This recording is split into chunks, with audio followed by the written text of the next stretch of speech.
une copie chacun. Cette copie est la version abrégée de notre document, et d'ici notre prochaine réunion, nous allons partager avec vous la version complète parce que nous avons reçu des observations et cela requiert des mises à jour. Donc nous allons intégrer ces mises à jour. Ici, l'essence même de cet exercice, c'est la raison qui nous réunit ici. La raison pour laquelle nous vous avons invité de venir et constituer ce groupe. Donc ici, dans ce mécanisme, nous allons exposer cette raison-là. Alors, le mécanisme de la CEDEAO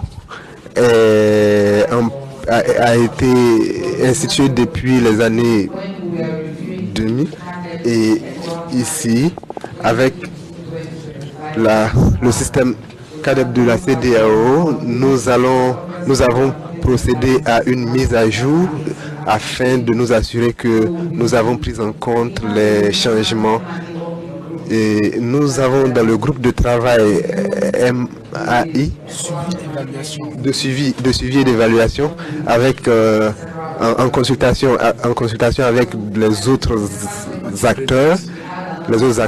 Nous avons élaboré quelques autres versions et les principales composantes de ce mécanisme ressortent lorsque nous nous demandons par exemple pourquoi nous avons besoin d'un cadre régional de suivi et d'évaluation.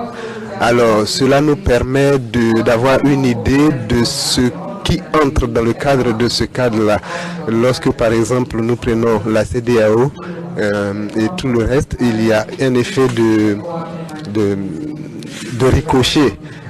Parce que la CEDEAO, le mécanisme de la CEDEAO dérive de l'autre mécanisme qui existe déjà.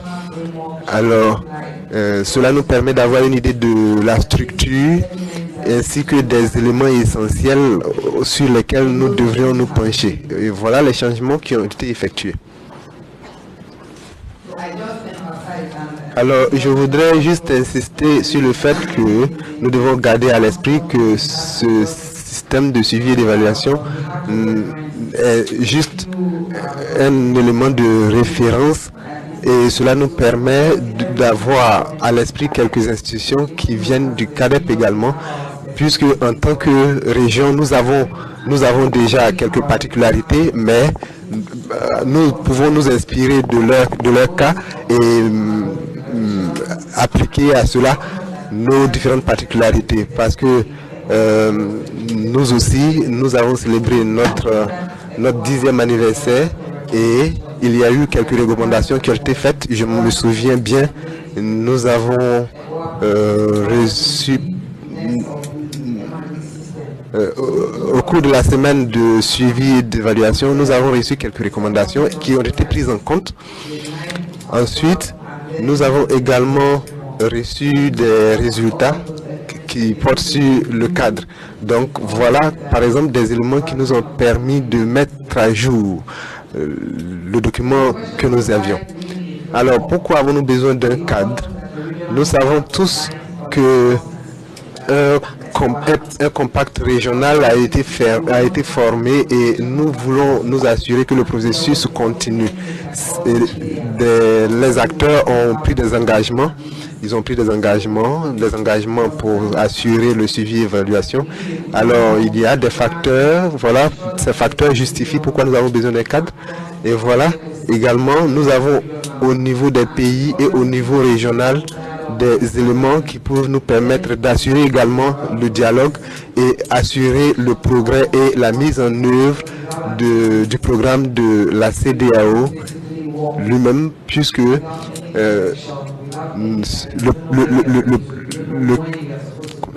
puisque le mécanisme ne peut pas fonctionner sans un cadre régional. Donc nous avons vraiment besoin de ces éléments-là qui nous servent de guide, qui nous servent d'outils pour que nous puissions en quelque sorte produire les résultats que nous allons rendre.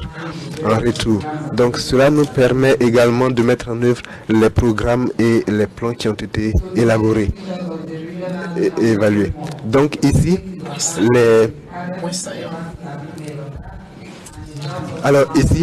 cela nous permet d'harmoniser nos différents efforts et évidemment cela inclut le suivi et nous portons notre regard sur l'ensemble du système. Il ne s'agit pas tout simplement de regarder seulement un seul élément, mais nous voulons les mettre en œuvre et nous voulons aussi voir l'aspect de la revue. Ici, par exemple, lorsque je regarde mon collègue qui est au fond, Abdoulaye, c'est de toi qu'il s'agit, nous avons beaucoup de choses qui concernent les indicateurs. C'est pourquoi nous avons revu également les indicateurs encore et encore en nous basant sur le cadre du CADEP. Et ici, dans le cadre de notre région, nous voulons également nous voulons avoir un consensus pour pouvoir évaluer les résultats et les impacts. Et également, le cadre définit également les résultats et comment nous utilisons le système de suivi et évaluation.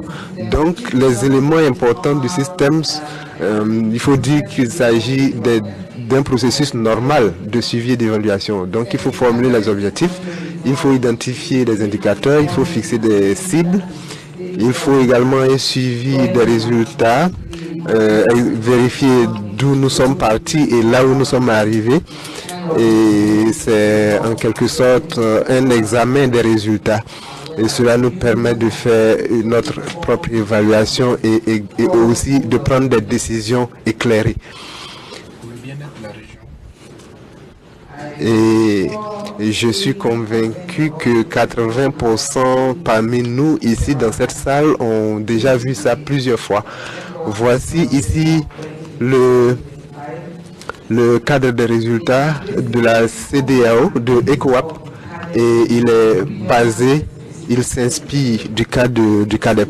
Alors, il n'est pas du tout, c'est pas un document qui est nouveau. Il est un document qui sert de guide au niveau régional, mais lorsque nous voyons dans la ligne de dessous, nous voyons qu'il s'agit aussi des éléments de stratégie régionale. Et c'est un élément qui nous guide, c'est un document qui nous sert de directive. Et cela est présenté au niveau continental, a été présenté au niveau continental en début de cette année. Alors ici, tous les acteurs, ici,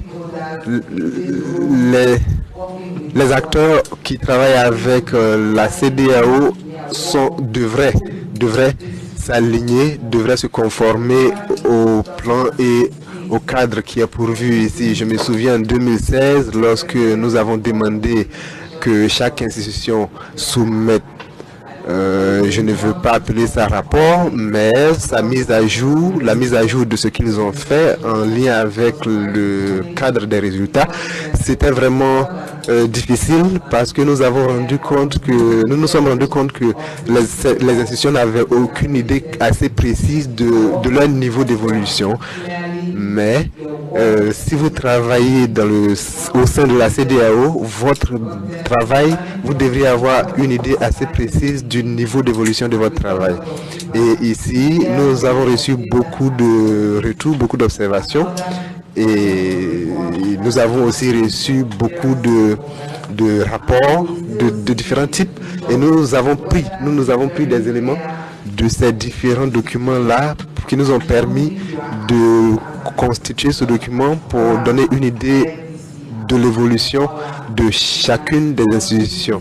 Donc, si vous voyez ici, à partir de ce document, nous pouvons dire que nous parlons du niveau, nous partons du niveau 1 à tel niveau. Et si cela n'est pas assez clair, il nous faut revenir sur ces points-là pour pouvoir préciser, pour pouvoir rendre précise notre niveau d'évolution, parce que nous devons nous situer au niveau de la mise en œuvre de la CEDEAO. Ici, nous avons nous avons différents niveaux. Nous savons que le plan d'investissement pour l'agriculture régionale devrait nous permettre d'atteindre un certain objectif. Et ici, sur ce graphique, vous avez en quelque sorte une idée de ce que nous avons fait depuis le précédent projet. Et ici, il est assez clair que nous avons des partenaires qui ont également conduit quelques activités et cela nous permet d'avoir une idée de ce qui... Nous avons sur la graphique un niveau d'impact, un niveau d'investissement et un niveau d'objectif. Donc, d'où nous sommes partis, nous avons également la première responsabilité en tant qu'institution. Pour nous par exemple, nous sommes en charge des engrais et nous sommes en charge de quelques intrants et nous avons aussi des responsabilités. Donc sur cette base-là, nous pouvons avoir une idée de notre impact. Alors lorsque nous nous penchons un peu sur le cadre institutionnel du système régional de suivi et évaluation, les activités que nous voulons conduire, nous voulons nous situer en termes de capacité, quels sont nos projets, quel est le niveau de notre portefeuille, est-ce que nous voulons est-ce que nous pouvons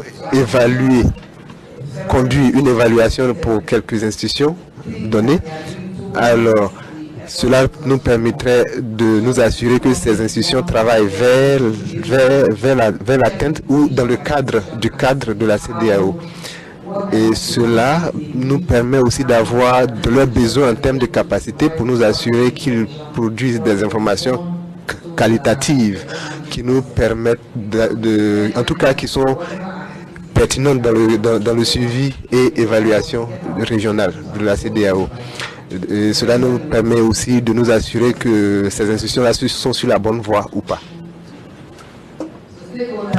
Alors, les parties prenantes dans la mise en œuvre de l'ECOWAP, cela nous donne une idée de pourquoi nous sommes ici. Ici, je pense que comme nous le voyons sur la diapositive, nous pouvons déterminer à quel groupe nous appartenons, à quel groupe de parties prenantes nous appartenons. Ici, ceci n'est pas la liste exhaustive. Ne vous sentez pas offensé si vous ne trouvez pas votre nom sur la diapositive. Nous avons juste pris cela pour illustrer. Cela peut nous donner une idée des différentes catégories de parties prenantes. Alors, cela nous donne une idée aussi, vous permet d'avoir clairement une idée de pourquoi vous êtes là, le rôle que vous devez jouer dans le processus.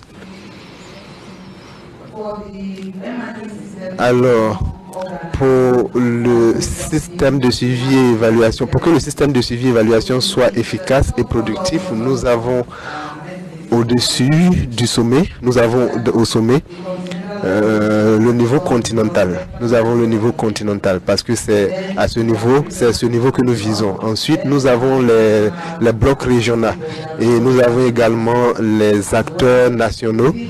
Et au sein de chaque pays, nous avons des composantes,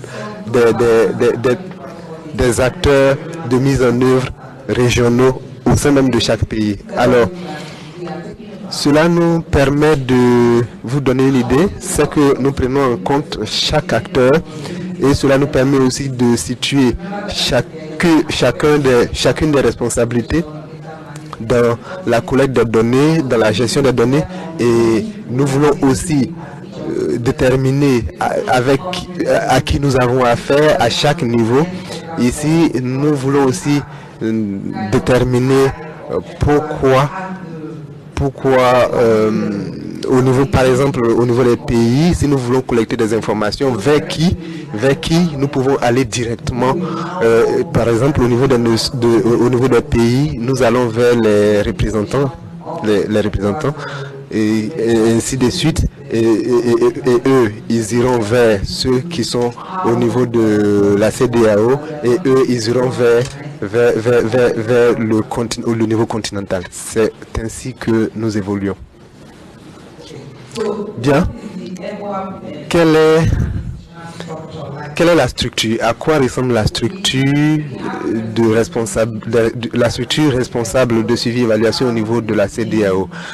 Alors, nous avons un responsable au sein même de la CEDEAO, une unité, et cette unité ne travaille pas de façon isolée. Elle travaille aussi avec la direction de l'agriculture. En tout cas, elle est en charge de tout ce qui concerne l'agriculture et son rôle principal est de collecter toutes les informations. Je vais vous donner une information pour illustrer. En tout cas, le système de suivi, le responsable du suivi et évaluation était en quelque sorte le coordinateur et il était chargé d'évaluer l'ampleur et aussi l'impact de différents résultats sur le cadre de la CEDEAO. Et ici, vous voyez sur la diapositive, nous avons mis une dernière phrase qui est vraiment intéressante. Cela nous permet de savoir que d'ici demain, nous allons voir si c'est faisable ou pas. Ou si la réponse est non, nous allons réfléchir aux moyens de l'améliorer. La procédure normale est que chaque rapport qui a été élaboré soit soumis au comité en charge de l'agriculture et de l'alimentation. Et au niveau national, nous avons déjà souligné que nous traitons directement avec les responsables nationaux et alors qu'au niveau régional, nous assurons que si les documents sont prêts, nous les collectons. Et alors qu'au niveau des pays, le responsable est chargé de préparer les documents. Donc normalement au niveau des pays encore, nous traitons avec le point focal, avec le responsable des statistiques directement, puisqu'il est en mesure de nous produire des données. Nous avons donc des unités, les unités qui sont citées ici, à la fois au niveau régional et au niveau continental. Je disais tantôt que nous ne pouvons pas travailler tout seuls, c'est pourquoi nous collaborons avec d'autres entités de la CEDEAO. Nous avons une entité qui est principalement chargée de la collecte des données et une autre entité qui est chargée de l'analyse de ces données-là. C'est pourquoi vous vous rendrez compte qu'au sein de notre bureau à Abuja, vous verrez que nous avons un programme de consultation journalier avec différentes personnalités qui pourraient nous apporter des informations pertinentes. Alors, ici, vous avez un résumé succinct très clair. Vous avez le niveau national. Vous voyez qu'au niveau de du pays, nous avons ce que nous appelons les SACS et éco-agric. Et ceux-là, lorsqu'ils sont mis ensemble, ils constituent les blocs régionaux et c'est ce que nous envoyons, c'est ce que nous transmettons au niveau continental. Donc voilà une explication assez imagée de ce que je viens de dire. Alors, que voulons-nous produire à partir du système de suivi et évaluation en tant que CEDEAO? Alors, c'est vrai que souvent, nous voulons collecter des informations de façon périodique. C'est l'une des raisons pour lesquelles nous avons décidé, nous avons distribué ce document en copie imprimée, mais nous avons aussi voulu le faire en copie numérique aussi régulièrement que possible parce que nous voulons nous assurer que les rapports de suivi et évaluation qui porte sur nos activités, vos différentes contributions dans le cadre de la CEDEAO.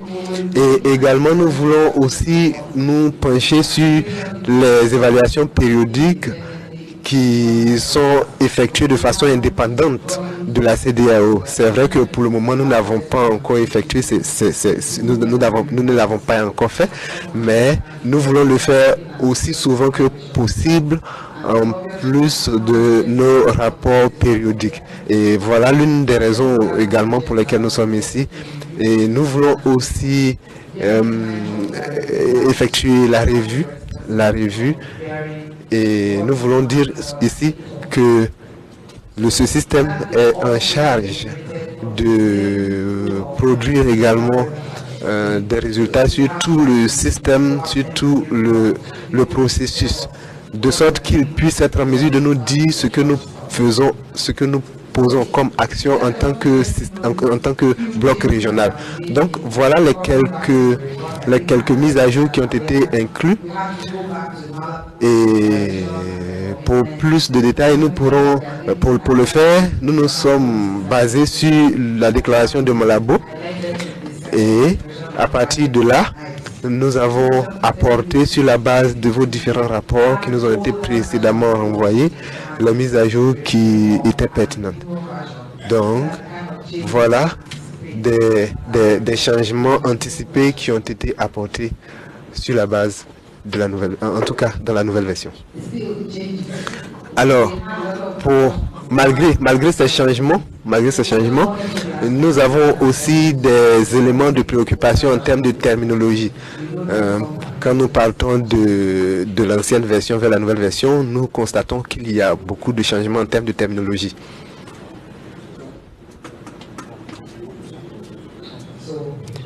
Alors, merci beaucoup pour votre attention.